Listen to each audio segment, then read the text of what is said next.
Last, we've had some technical mishaps.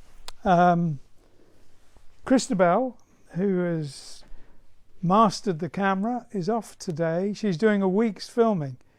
She's an actress besides the other things she does, and yeah, she's acting in a horror film apparently. She'll be back next week. But today we're fumbling in the dark about making this thing work.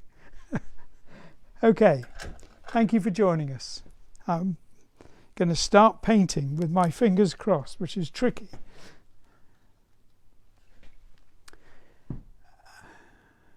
Are there any announcements?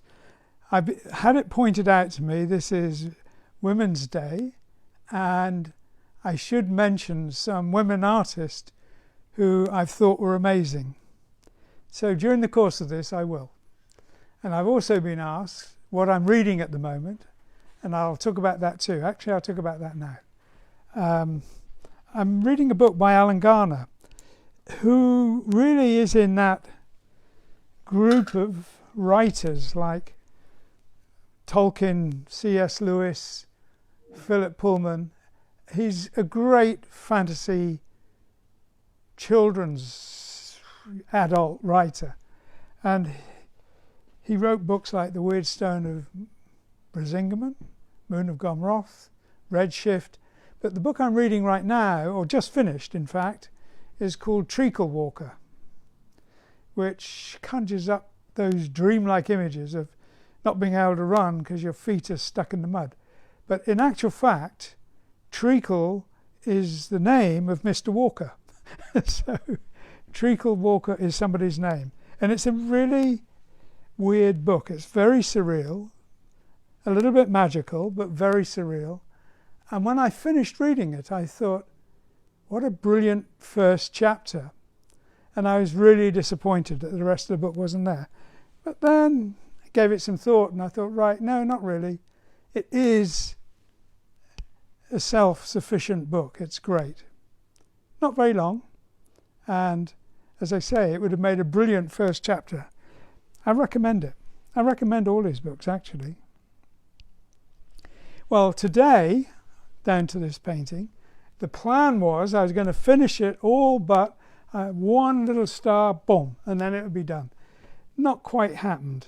So I haven't put the fire in. I haven't put the sparks going up into the sky. I haven't put foreground trees. All that's to do. But I have highlighted the rocks, brought them into 3 dimensions, much more. And I'm going to probably now start putting in the fire.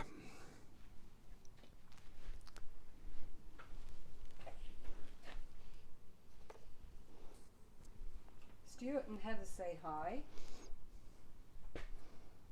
Sorry? Stuart and Heather say hi. Stuart and Heather Clark. Hello, Stuart. I like your album cover, by the way. Oh, and somebody says the sound is FM broadcast quality. Is that good? Well, it's a lot better than the start I made. So I'm grateful. Okay, good.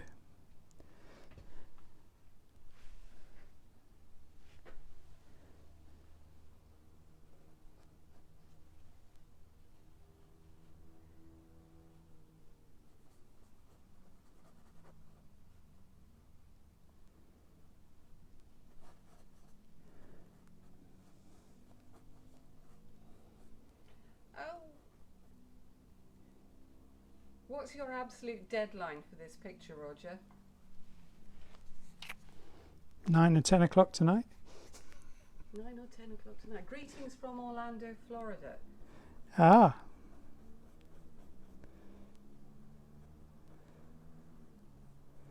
Yeah, we were there just before lockdown. Well, I suppose the year before lockdown, but yeah, good. Do you do one painting a time, or do you do more than one painting at a time? Well, if I do finish this by 9 or 10 o'clock tonight, I'm going to be starting on the other one behind me next week. But that has been, I've been constantly painting on that in between this. So yeah, I often work on multiple pieces. What is that painting on your right, by the way? Don't know yet. Bit early to tell. It's going to be something amazing, but I don't know what yet. Waterfalls, though, they come into it. How long has that one been there for? I know it's been there for some good time. You mentioned before. I started it a couple of years before Freya was born. So it's coming up to its 40th anniversary. It's the longest I've ever worked on a painting. I think it might be a bit less than that, Roger. No.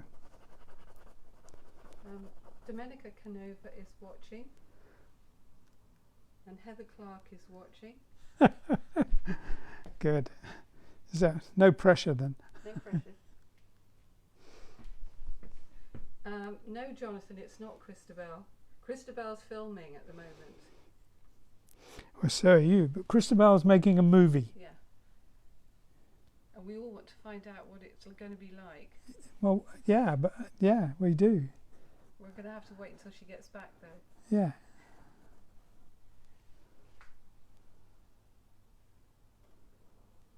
Now, Roger, you did say that you were going to talk about some women artists. I think there was some chit-chat about that earlier on. Yeah. That brings me to a difficult thing because there's I thought I'd mix contemporary with some historical artists, and one of the contemporary artists I want to talk about is a lady who's really nailed painting in acrylic, and I'm looking to see how to spell her name because I'm damned if I can pronounce it. Her name is Lorena anyway, and I met her at Michael Pearce's track conference. I think that stands for the Representational Art Conference, but she was there, and her second name is Cloustebourg. Cloustebourg. Pass it over here. You're going to spell it out. Yeah, I will. I'll spell it out. K-L-O-O-S-T-E-R-B-O-E-R.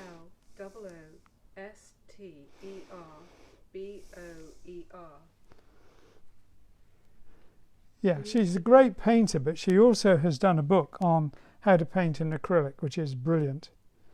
And I should pay more attention.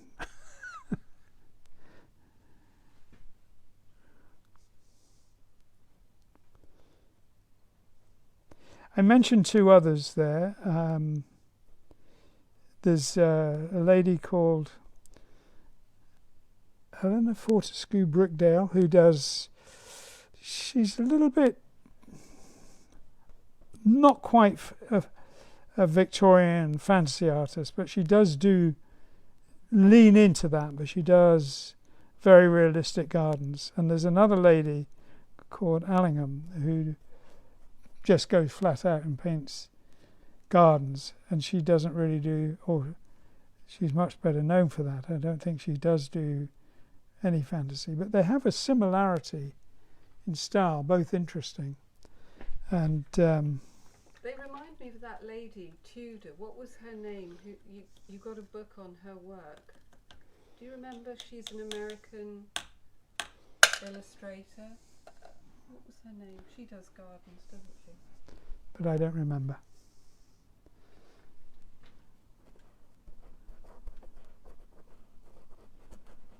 We've also got somebody called Edith Rackham here. Well, yes, but Edith Rackham is Arthur Rackham's wife. That wasn't her name before she got married.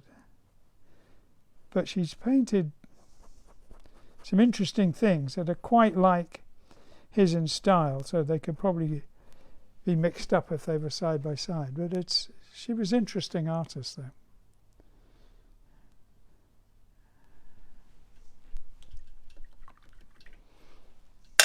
Doug Curran says, cheers from Ohio. Hey, Doug. Good to hear from you. And Jerry Peterson says, talking about women artists, we can't forget Freya. No, but I can't also keep mentioning her either. Freya and I are going to be doing a joint show in San Francisco, and it looks like it's all settled, and it probably will be by the end of this week. The dates vary, and they're not nailed down, but it looks like from mid-August to mid-October. That's the current prospective dates. When we have it and the venue and everything locked in, we'll put it all up on the website. Yeah. I find working with Freya fascinating because she does some things way better than me, and I think I do some things better than her, but not many. But we're going to do a print of Skull and Crossbones that we did for the Cliff Bonfire Society, and Freya did the drawing, so the drawing is correct. I did the inking. So she's good at anatomy. She's done a lot of work in that field, both animal and human. I mean, maybe you'd like to say something about the Bonfire Society in Lewes, because that's quite unique, really, isn't it? Well, Lewes has a number of bonfire societies, and Lewes is a tiny town, about 15 or 17,000 people. But on bonfire night, which is always the 5th of November, except if it's on a Sunday, and there can be up to 70,000 people, I've heard, marching in many, many marching bands through the town. Most of the marching bands are connected to other bonfire societies from outside of Lewes. But Lewes has, I don't know, 5 or 6? At least, I think, Yeah.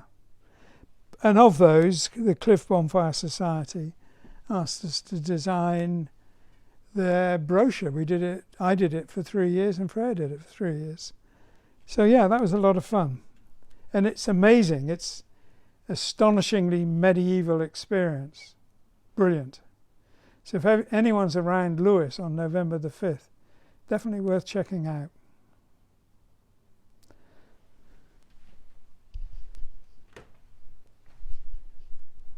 Well, that looks as if it's coming along. I like the way that you can see the stars through all the rock formations. Is that going to stay the way it is? Probably, yeah. Pretty much, certainly, yes.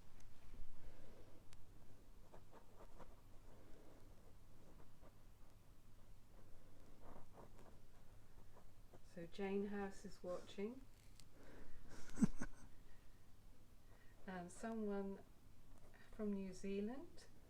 Oh, any update on the Secret Path book from Peter Knight? Ooh, well, I've been saying for some time that the layout has been finished, but as is inevitably the case, I've finished a couple of paintings since I finished the layout, and I don't want to not put them in. And as often happens, I've found some pieces that are very old that got forgotten when I was putting other books together.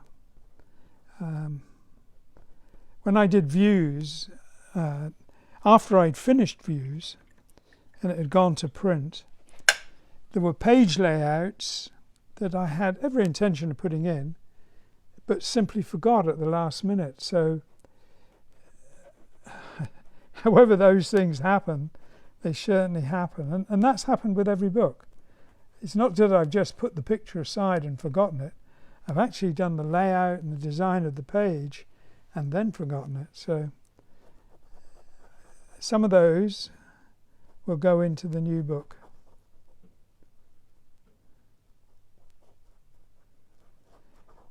Any update? I'm going to try and get it done this year.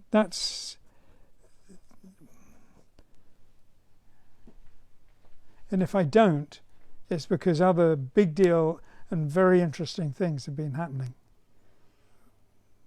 So I think it's likely it'll get done. But for it to get done this year, it does mean we have to be ready to print by late spring, early summer.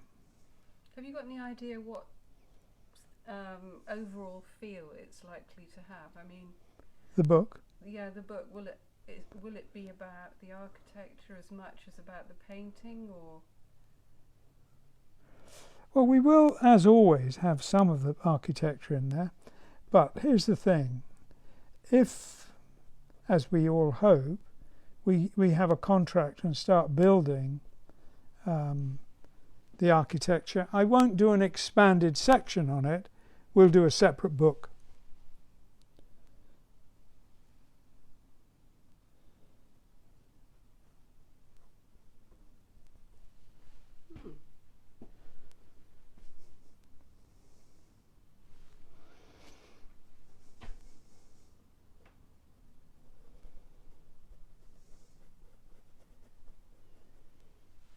So where's that going? Is that going to go into a pool at the bottom?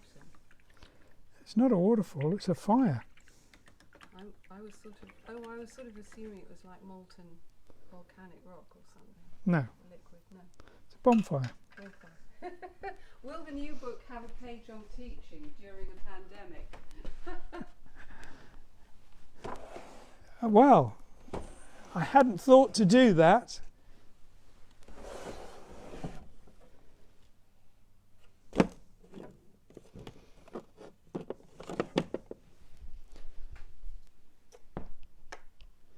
Yeah.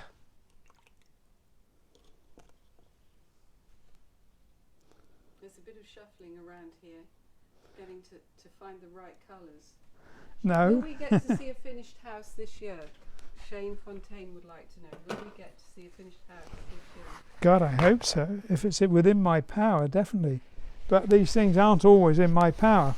The prototype that we're renovating is in very good shape. That's getting close to being finished, and we're moving on to adding fancy flourishes and extra bits at the moment. So yeah, that bit will be, but that's still only a prototype. But hopefully that will be on public view somewhere. Jeffrey Vargas is watching. We've got quite a few people coming and visiting and having a look. Have you thought of doing a book of your students' work? I don't have that many students, but of those that I do have, it's an interesting idea. I know Bud alone could fill a book. Several. Starting tomorrow and finishing tomorrow night. Ah. Nice idea.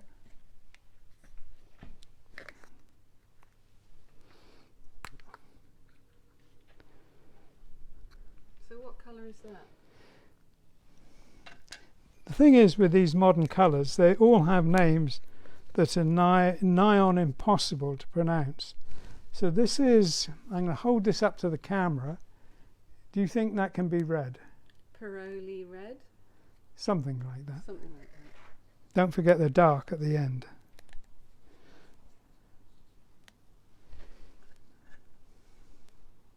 So these aren't actually equivalent to colours in watercolour or oil. They're not traditional colours then?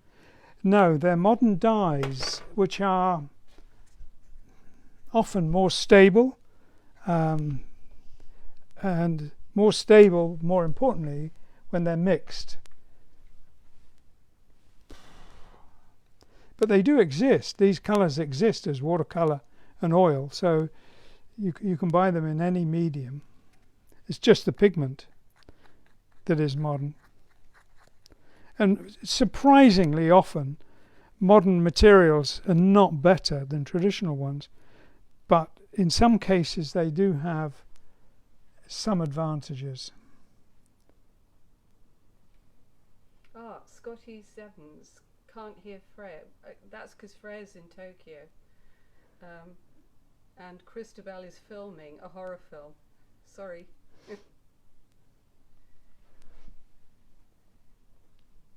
Wow.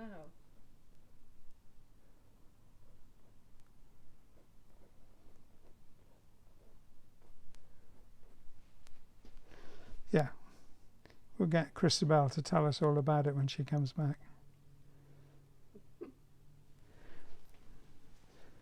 I'm just going to leave that for a minute and think about it. It's got to have figures around it and trees and sparks, all kinds of stuff.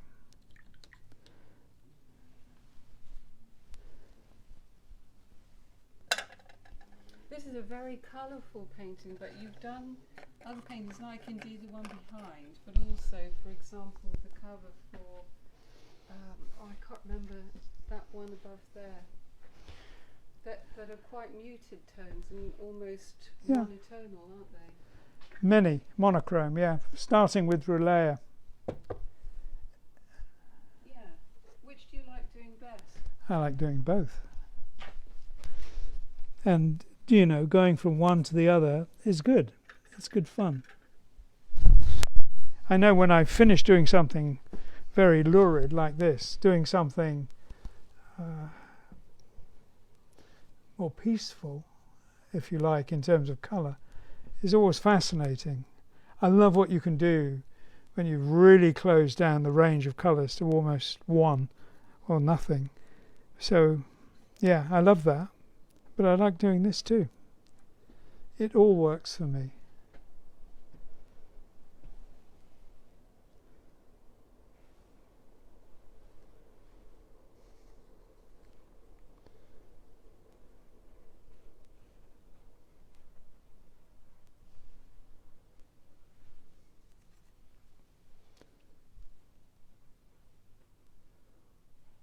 They have very different emotional qualities, these paintings. At least I think they seem to have a very different type of emotional impact when you look at them. Are you aware of how you feel about the work that you're producing as you're producing it? Am I aware of how I feel? I mean, does music make a difference? Do you listen to music which somehow prompts a particular approach? Well, the fact is, though, that the approach is committed, and I could listen to 10 totally different albums while I'm painting this. So no, it doesn't really, not really. It might, at the beginning, you know, this might be inspired by a piece of music, and to a degree it is, but yeah, I don't suddenly change colour because I'm listening to a different kind of music. Because as far as I'm aware, you listen to a very wide variety and very different sorts of music. And one of the things I was going to ask is, what are you listening to at the moment?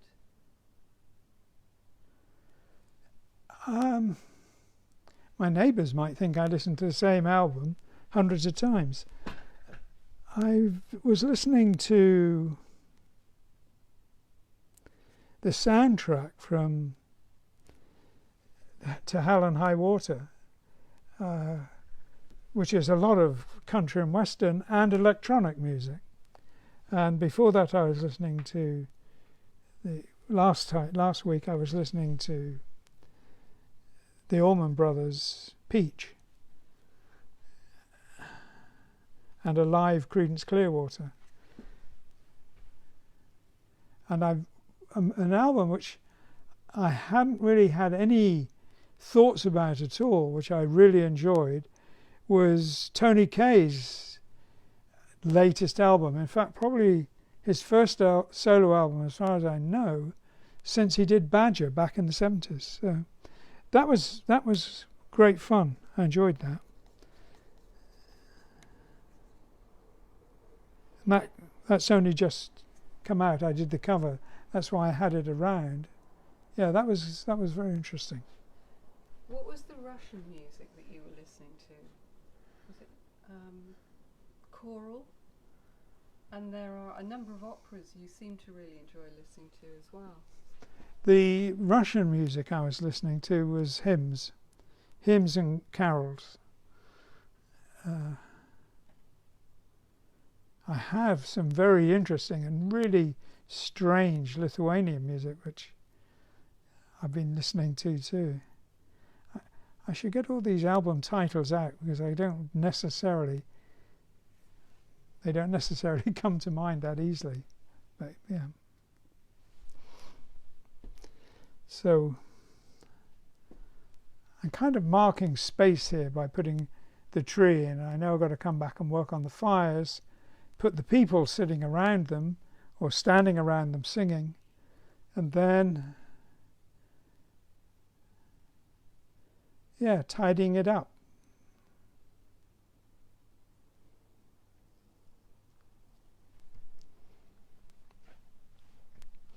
These trees, I don't know what they are, but they are local, and annoyingly they're by a roundabout, so not somewhere I can easily pull off the road and go and have a close look and get a sample leaf and check out what it is, but I will have to do that because I do need to know.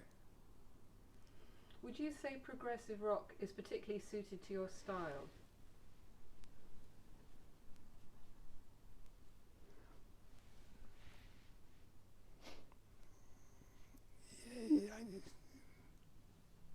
It seems to be that way, doesn't it? Sort of turned out that way. I never realized I was working in that field back in the day. It was rock, end of story. I did a lot of jazz covers, but I wasn't keen to continue doing that. It does have an experimental quality, almost a surreal quality in some ways, do you think? Or maybe not, I don't know. What do you think? I would have thought both have.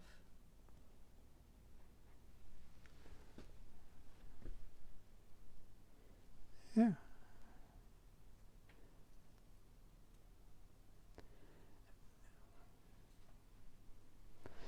Well, I enjoy progressive rock, but, I like Led Zeppelin as well. And as you know, I love a lot of opera, and I've been very happy doing covers for opera.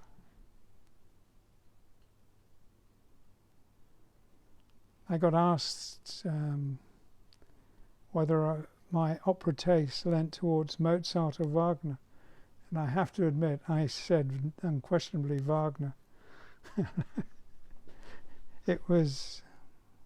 I like both, but yeah. It could be something that you could, some of the bigger paintings in the monotone sort of range, like the one behind, I could really imagine being associated with a piece of classical music just as easily as a piece of progressive rock. Yeah.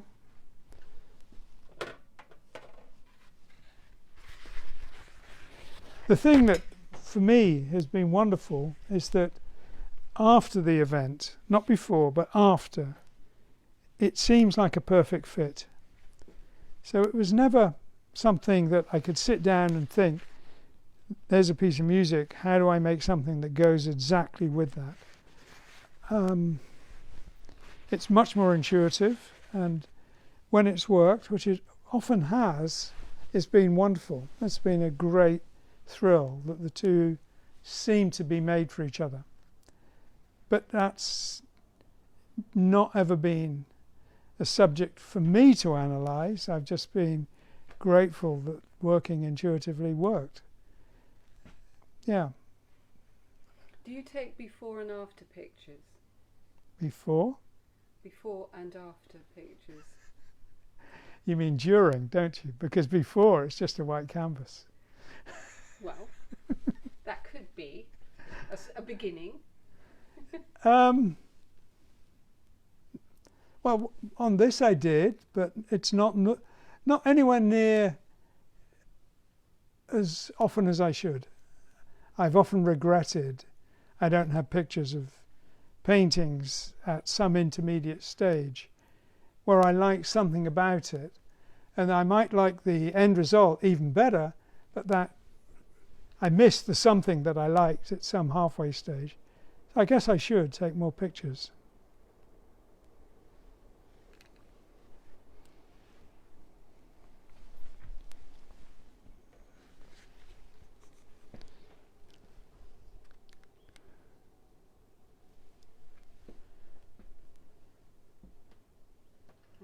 Jonathan Phillips says now you have videos of painting.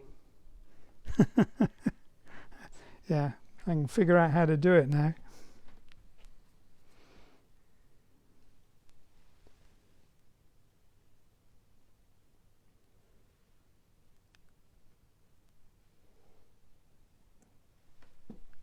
I suppose if I wasn't filming this, there are moments where I might pause for a lot longer.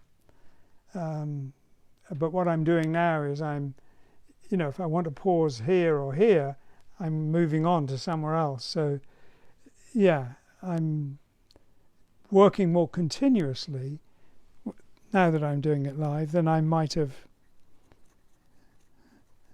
without that push.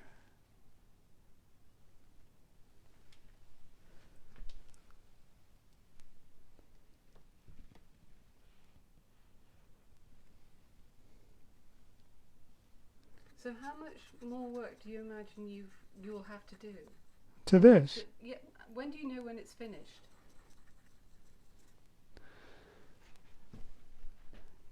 When I have a client knocking on the door. No, I probably have a list of little tasks I want to do, but often before I even get round to them, I think, no. Well, Hayward Turner says stop.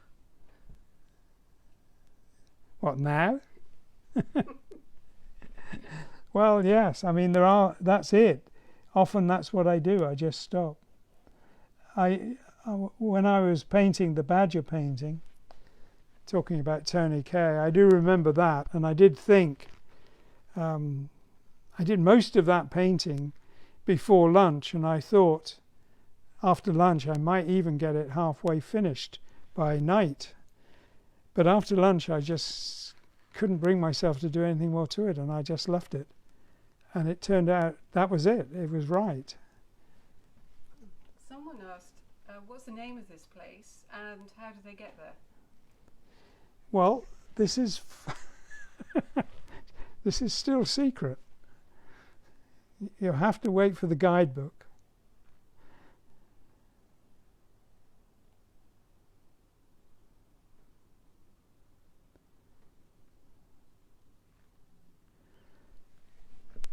So it's getting a coat of looking at it, and now they're going to paint again. Getting a good coat of looking at, yeah. Somebody's asking about Close to the Edge 50th anniversary tour. Yeah. Curious. What about that? I thought, but I may be wrong, that the dates are currently on the Yes World website.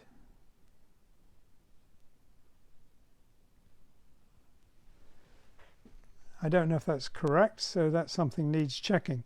But I have talked to Martin Darville, their manager, about joining the guys on tour again, like we did in America a couple of years ago now, which was great fun. We did a moving exhibition, which we did at each venue.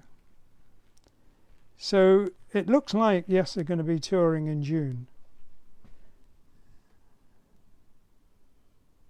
I suppose a lot of these things are pretty uncertain at the moment, really.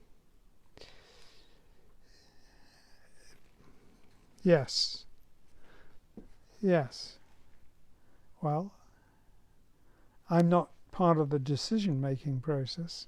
Well, Dougie's Chatnola says the UK dates only are available, I think. Yeah. The European dates have been postponed, that's for sure. But I think they are currently sorting out American dates for the back end of the year.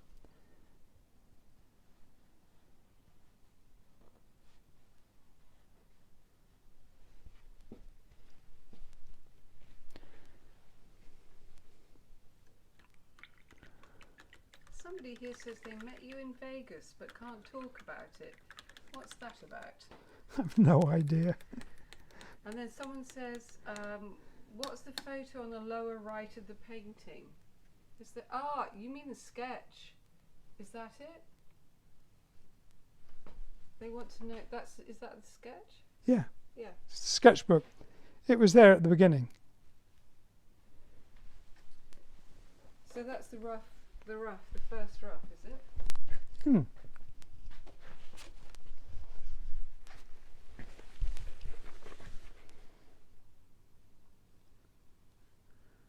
It's amazing how different it looks in a different medium, isn't it? Yeah. Yes, it's it takes more effort to get that degree of brilliance in the colour with watercolour because the paper just sucks the paint into it so much. But you know, if that was the intention, it can be done.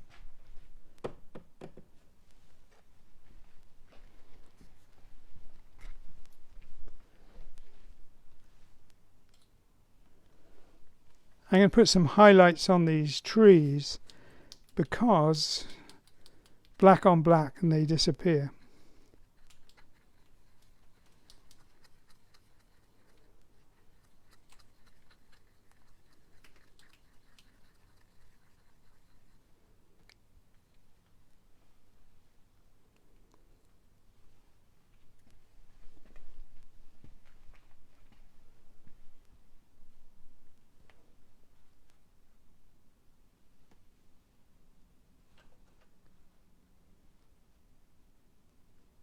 Pam Palmer was saying that she wished her sketchbook looked like that. And do you like the French artist Mobius? Oh yes, yes, yes. Love his work. He really is a draftsman, an excellent draftsman and designer. We never talked, but we tried to, and he had an agent who talked about talking, but we never did. We did publish a bunch of books from the guys in France, Drouet, and yeah, we did expect to do something with Mobius, but never did. That was a shame. He's brilliant, brilliant artist.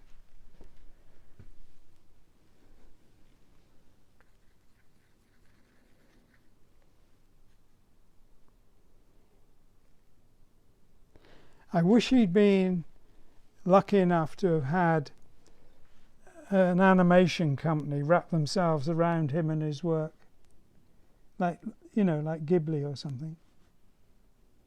He did a joint show once with Ghibli, which must have been quite fascinating. Was that in Paris? I believe, yeah. And his work has an amazing sense of space, really, doesn't it? He can create the impression within a very small area or page that gives you an idea of vast, huge landscapes just in line. He does, yeah.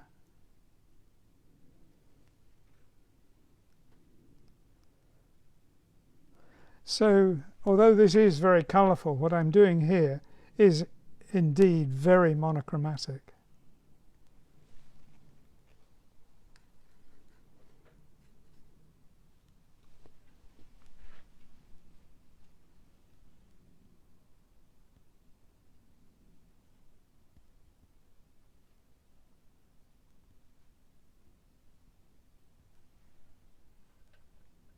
It says today is the 40th anniversary of Asia. Is that Shane Fontaine? Is that Mobius who did work on a Tintin animation? I'm trying to remember.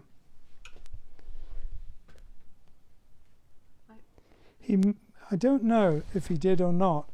He did do work on a, is it Winsor McCoy, who did Little Nemo? He did do work on an animation of Little Nemo. That would have been amazing. It would have. It would have, yeah. I think you can find an incomplete version of that online somewhere.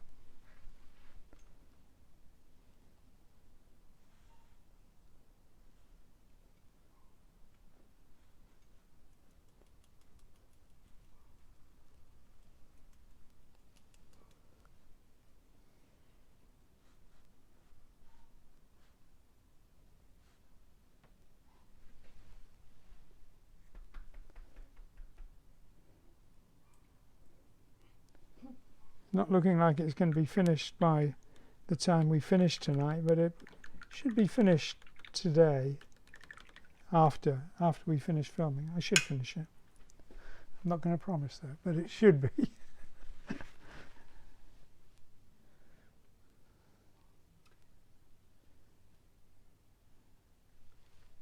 Do you feel sometimes that when you've finished, you like to have a bit of time to think about it? Yeah. One of the big problems I find about paintings is that I very often kind of move on straight away onto the next job, and I just never have time to appreciate it. And the last time I really did that was a few years ago in the Isle of Man, when I had an exhibition in their National Museum. And they were wonderful, and they let me have the exhibition on dark colours, everything. And I remember standing in there thinking, I'd love to be in a position to stand in the middle of the work on a regular basis. I love that. So that is my kind of dream, to build a kind of gallery come museum where we can put them all, and put them all so they're well displayed, which that was. I've got some footage of that somewhere. We should put that up. I think we normally try and do 45 minutes, and I think we've passed that. So I'm going to say thank you very much, all of you, for joining me. And yeah, look forward to meeting you same time next week. Thank you very much.